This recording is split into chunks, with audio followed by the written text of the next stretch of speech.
počasi kar začeli debatno kavarno Založbe Družina. Prav lepo pozdravljeni, z gosti se bomo danes pogovarjali o ameriški trilogiji Briana Gayla, Brez očeta, brez matere, brez otrok. Dve knjigi sta že med Slovenci, med slovenskimi bralci. Navdušili sta marsikoga in postali prodajni uspešnici med nami. Tako da to je že samo po sebi dobra novica za našo založbo. Je pa predvsem dobra novica za vse, ker se mi zdi, da ta knjiga odpira zelo sodobna vprašanja etike in pravih odločitev v družbi in zadeva spoštovanje vsakega človeka kot subjekta, njegovega življenja od spočetja do smrti ter družine kot skupnosti moškega in ženske, ki je vsekakor osnovna celica vsake družbe. Med nami prav lepo pozdravljam sestro Marjeto Pijo Cevc, sestro Šurlinko, ki se posveča formaciji mladih duhovnikov in posredovanju nauka teologije telesa, Janeza Pavla II. Dobrodošla, hvala, da ste se pridružili pogovoru.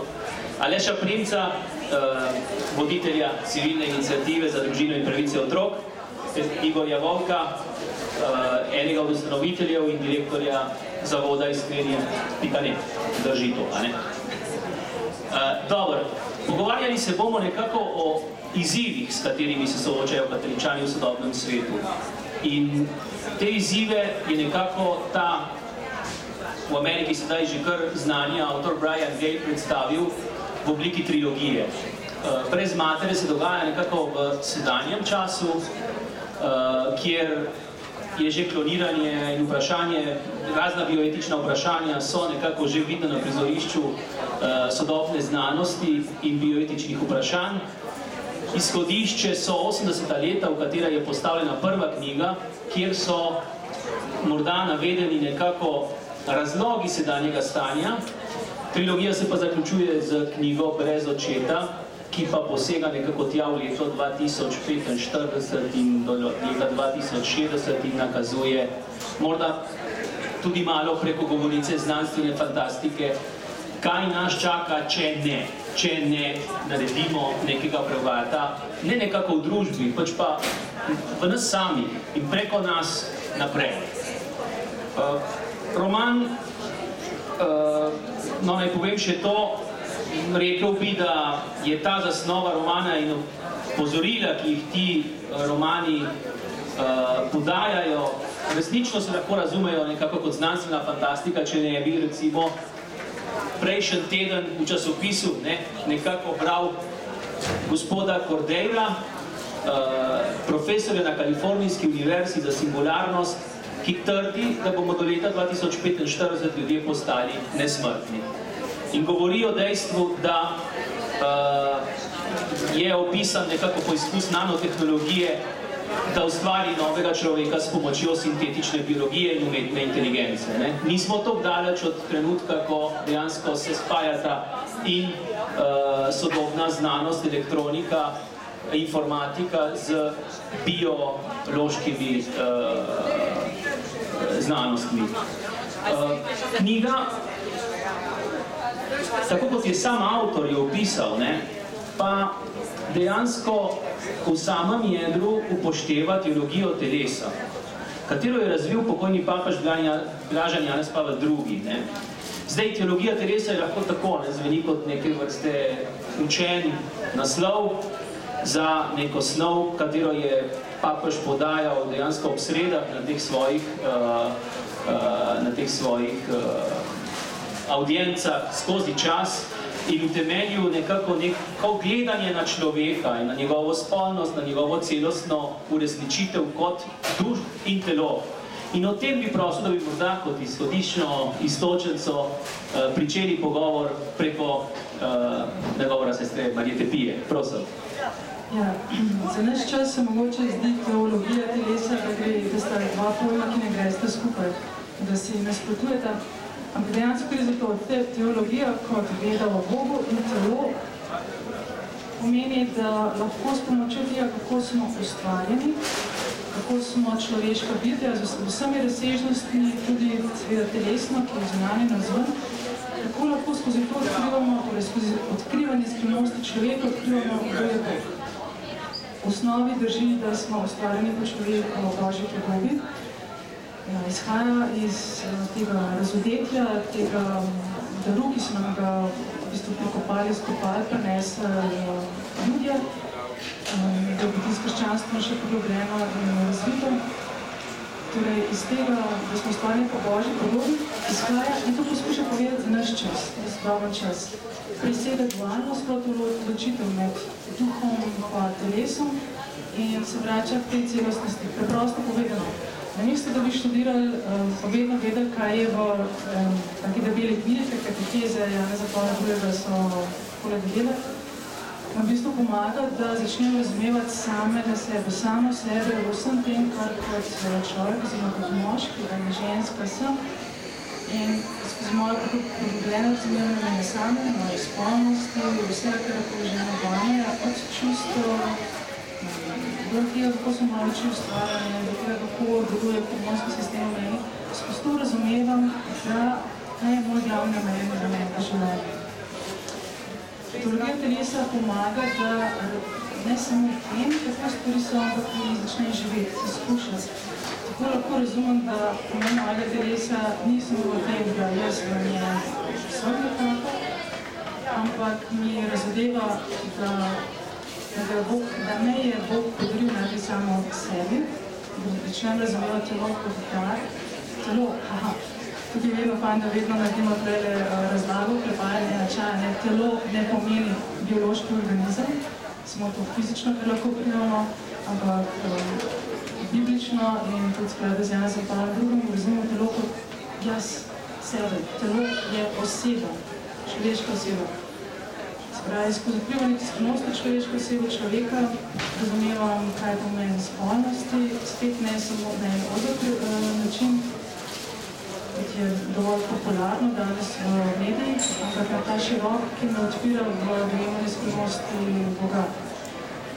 Mogoče samo en primerček, kako bi to delovalo, povezava teologijo pa ta izkušnja človeka. Kristijani za nas vemo po razdetju, da Bog je občestvo oseb. Da ljubezen, ki se pretaka ljudi, ki temu rečemo zelo strokovno izraz, nekaj je tisto pretakanje. To je na ravni Boga. Zdaj kako pa se, ko jaz odkrivam na moji človeški ravni, bilo je samo občestvo med, recimo, nekaj smo poročeni, med možem in ženo, odkrivam, da ta ljubezen, ki predeva najen odnos, je dejansko ena najboljše izhodišče, najboljše izkušnja, kondicija, s katero jaz lahko začnem razumeti, kdo pa je Bog. Mislim, da najprej preplet te človeškosti, moje ravni osebne izkušnje z dojemanjem veda Boga oziroma Božjega, kdo Bog je. Ta sluh nas obložuje z teologijo. Skupnost torej, ne? Pred seboj imamo avtorja, knjigi avtorja, ki vsekakor ni teoretik, no. Bil je biznesmen, človek marketinga in vsekakor dolgoletni direktor različnih podjetij, praktičen katoličan, ki pa si je zadal kot cilj, da v obliki romana postavi konkretne ljudi pred temeljna etično-moralna vprašanja. Prva knjiga, Brez očeta, dejansko opisuje začetek komercializacije kontracepcijske tabletke. Postavljanje v 80. leto 20. stoletja, ko se vzda že kažejo uničujoči učinki spolne revolucije in dejansko uplete dva temelja teologije telesa. Ta pa sta nekako dejstvo, da smo poklicati darovati sebe drugemu in drugega spoštovati dobesedno kot subjekta. In tukaj ni izjeme, tudi svojega moža, svojo ženo, svojega partnerja, prijatelja, svoje sodelavce kot uslužbence v firmah. In gospod Volk ob branju knjige Brez očeta ste rekli, bom tukaj prebral, da vas je roman dobesedno posrkal. Pravite, da ste se prvič srečal z resnično poglobljeno literalno upodobitvijo problematike, ki jo srečujem pri svojem delu v družinski organizaciji Skrivinet. kakšna je ta problematika, če jo lahko opišete v luči misli, ki jo je izrazila sestra Marjeta Pija, torej tudi teologije telesa. Ja, jaz sem to knjigo bral še predno bila prevedena, ker ste pač naučili, da sem malo prej preberal v angleščini in če jaz nekaj v angleščini me pocrkam, pomeni, da je res dobro, ker sicer bi počakal. Predvsem me je nagovarjalo to, ker sem v bistvu skozi tak roman in v bistvu iskrive dogodke prepoznaval sebe, kaj se je v bistvu tudi v meni podobnega dogajalo. In najprej v bistvu 3 točke bi poudaril, najprej s etičnimi dilemami, ki sem jih srečal v delu v poslu in marketingu. In v bistvu kamorkoli sem šel te po Sloveniji, posod sem rekel, moraš biti malo zvit ko lisica, moraš biti malo gledati nase, moraš biti neetičen za to, da boš uspel. In jaz sem to poslušal leta, sem pa nemogoče, pogovarjal sem se z mnogimi zdaj že, ki jih zapirajo tajkuni, in te so rekli, če češ uspeti, treba tako pa tako delati. Mora biti naivan in iskati, dokler pač se mi je nekaj v življenju obrnil, sem rekel, dovolj tega, jaz želim drugače delati. In naslednjič sem se s to tematiko srečal, ko sva ženo začela z iskreni.net, kjer sva pa, se pravi, družinsko organizacijo za delo s pari in družinami. In so zelo hitro prišla dekleta, ki so bila spolno zlorabljena, ki so bila maltretirana. In v bistvu sem začel dojemati, koliko krutega se dejansko dogaja, zato ker družina ni več to, kar ne bi bila. In prav, kada v bistvu se sreča z najbolj grozno stvar, prej za moje pojme spolna zloraba najbolj huda stvar, potem pa še povezana, da je bilo duhovnik vmes, se mi zdi, da so stvari, o katerih je treba govoriti in začeti dejansko reševati. In v tem romanu se mi je to začelo prepletati. In potem še ta integracija s teologijo telesa, ki je pa v tem romanu, vsaj za moje, skozi moje oči, zelo praktična. V bistvu zakonci in družine se ne na nekem antropološko, teološko, filozofskem, kot je recimo v osnovi teologija telesa, srečujemo s to problematiko, ampak v zelo preprostih, banalnih stvarih vsak dan v življenju se moraš odločiti, ali bom deloval tako, da se bom jaz služil drugim, ali bom jaz samo gledal nase.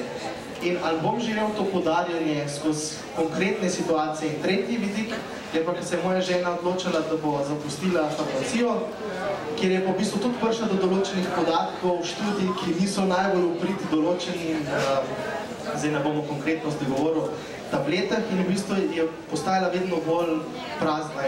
In v tistem trenutku vem, da je bilo zelo težko se odločiti za to svojo vizijo, kaj si v bistvu jaz sploh želim v življenju. In naredila eno spremembo, prav pogovorih na to temo. Tako da v bistvu, zato me je to potegnilo to branje, sjajno odbrajena, ki je v bistvu umestil, sicer se dogaja v Ameriki, ampak zame, jaz sem gledal, da se te po Ljubljani sprehajajo. Dejansko, če dopolnimo razumevanje prve knjige v knjigi, brez očeta je tudi zelo močen lik, jaz bi rekel, glavni lik je nek mlačni, lahko rečem, malo relativističen duhovnik, ki nekako vse razume, vse prenese, vse upošteva, ni pa potem v bistvu resnična pomoč tem svojim članom zakonski skupini, prijateljem, ki ga obiskujejo vsako nedeljo. In na to temo bi vas prosil, sestra Marjeta Pija, če vas dovolite, da vas vprašam, kako se vam je ta lik, osrednji lik knjige Brez očeta, v kakšni luči pokazal? Ste ga videli tudi tle med nami, ki je? Zdaj, jaz sem ženska, jaz bi najprej povedala, kako ste doživetje. In se spomnim, sem bila še v Mikilah in sem brala to Sredi noči, ker sem želela prebrati do konca. In so me oblile solze, ker se mi je zdelo, da to se dogaja zdaj pri nas, govore prav o tem pastoralnem spreobrnenju. Sem tudi, ne samo duhovnike, druge videla, ker sem videla tudi sebe in znala naš čas, tudi čas mogoče naše cerkve. O tem, da marsikaj vemo, znamo, na izpitih lahko pokažemo, povemo, ampak ko pride pa trenutek, ko se treba v življenju odločiti za to resnico. Tukaj pa vsahnemo, na spanini pa ravnamo, mi bi rekli znotraj cerkveno posvetno, ali v bistvu ravnamo tako, da ne sledimo izzivu, klicu resnice, ki je v tem, da greš nekam, kjer doživljaš človek kot nevarno, tvegano, krhko, ne veš, kakšen bo izid, vsi bojo šli, nihče ti ne boste nekaj tazga doživljaš od znotraj.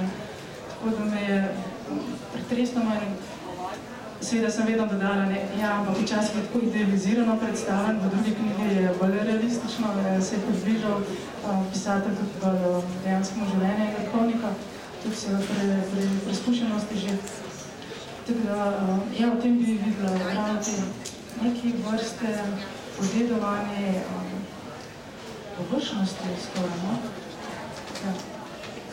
Gospod Aleš Primc, glavna tema knjige Brez matere je vprašanje umetnega oplojevanja človeških zarodkov.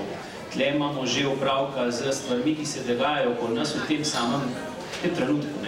Neko družbo, ki se vse bolj zapira konceptu naravnih zakonov in naravnega reda. Mislim, to je nekako neželjena beseda v javnosti. Govoriti o nekem naravnem redu, o naravnih zakonih, ko gre za zajezitev znanosti, verjetno ni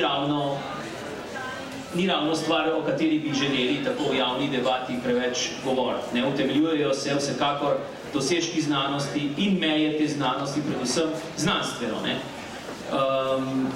In bi vas vprašal, vas je ta knjiga, predvsem, seveda vsi sta povezani ena in druga, ampak predvsem ta, ki se ukvarja z vprašanji, s katerimi se nenazadnje tudi civilna iniciativa ukvarja v dnevnem redu v slovenskem prostoru. Vas je nagovorila? Lep pozdrav vsem skupaj, pa lepa direktorju za povabilo. Seveda tudi da skupaj razmišljamo, da mi mene najprej zanima. A je mogoče kdo od sodelujočih to knjigo prebral? Mislim, da je vse dobro, da malo v kratkih potezah pojasnimo, zakaj gre. Sprav, ta knjiga Brez mame nekako je sestavljena iz preko 40, skoraj 50 zgodbic. Zgodbice so tako različno dolge, od 4 strani, mislim, da je najkrajša, pa tja do 20, mislim, če 20 pa ni dosti dolgi. Se pravi, zgodbice, ki se na nek način povezujejo eno celoto, ampak jih ne rabite brati nepovezano, ne eno za drugo, lahko skačete iz prve na zadnjo ali pa iz zadnje na prvo, pa še vse vmes. Tako da so lahko rečemo na nek način zaokrožene celote. Te zgodbice so vštevilčene številkami, nimajo pa napisanih poglavij. In za mene, ko sem to knjigo bral, 48 vseh teh zgodbic, je bil poseben hobi, da sem na koncu vsake si potem v knjigo napisal naslov. Avtor trdi v samem, še predno sploh začne z besedilom, da gre za roman, da gre za literarno delo, da so vse podobnosti z vsemi liki izmišljene in tako naprej, čeprav to čist ne drži, ker saj recimo citate Janeza Pavla II. Pa Benedikta XVI. Direktno omenja in direktno citira. Ampak ko pa to zadevo potem beremo, pa vidimo, da pravzaprav vse skupaj vendarle ni čisto tako. Ker v nekaterih zadevah lahko zelo dobro prepoznamo nekatere ameriške multinacionalke, zelo dobro lahko prepoznamo ameriške predsedniške kandidate, lahko prepoznamo ameriškega predsednika, potem seveda se te osebe z imeni in priimki notri ne pojavljajo. Se pravi, da ta navedba, da gre za neko fikcijo, za čisto literaturo, ne drži, verjetno je bilo bolj namenjena temu, da ne bi bilo kdaj tega avtorja tožil v Ameriki, ko so veliki specialisti za te stvari. Tako da res je, zadevo se lahko bere kot literaturo in bere se kot zelo napeto literaturo, skoraj da na nekaterih mestih kriminalko ali pa znanstveno fantastiko, fikcijo, ki te potegnemo. Tako da tisti, ki boste to vzeli v roke, boste lahko videli, da vam ne vem se, kako ta knjiga stane, ampak tega denarja po mojem mnenju ne bo žal. Zdaj, ko govorimo o vsebini knjige, se pravi, skozi zgodbe avtor govori odpira zelo resne teme našega vsakdana. Ta roman je potrebno, če lahko nekoliko z rezervo vzamemo navedbo avtorja, da gre za roman in literarno delo, pa ne smemo z nikakršno rezervo vzeti navedbe na naslovnici, ki piše roman za katoličane našega časa. Se pravi, to navedbo moramo vzeti pa zelo resno, ker mislim, da je bil namen avtorja pokazati, kako se katoličan obnaša v današnjem času. Se pravi, kakšen je lik Katoličana, pa ne bo to v Ameriki, v Sloveniji, v Evropi, Aziji, Afriki ali pa kjerkoli drugje. Poskušal je narediti lik katoličana, ki se znajde v posameznih situacijah. Zanimivo, da so vsi liki, ki so v tej knjigi glavni protagonisti, težko rečemo, da je eden čisto ta glavni ali pa edini, mogoče še skozi celotno knjigo en lik, recimo enega duhovnika Johna, bi lahko rekli, da je rdeča nit vseh, ampak tudi on ne moramo reči, da je tisti izraziti glavni junak. Vsi liki imajo na tak ali pa drugačen način hude življenjske zgodbe sabo. Gospa, ki je bila ločena, ne po svoji krivdi, mož ji gre z drugo. Punca, ki je splavljena. Ljudje take in drugače odvisnosti.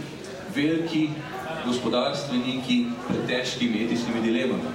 Veliki gospodarstveniki, ki so ga zagrešili, vam rekel, stvari, ki so v nasprotju ne samo z naukom cerkve, ampak tudi naukom, ampak tudi lastno vestjo.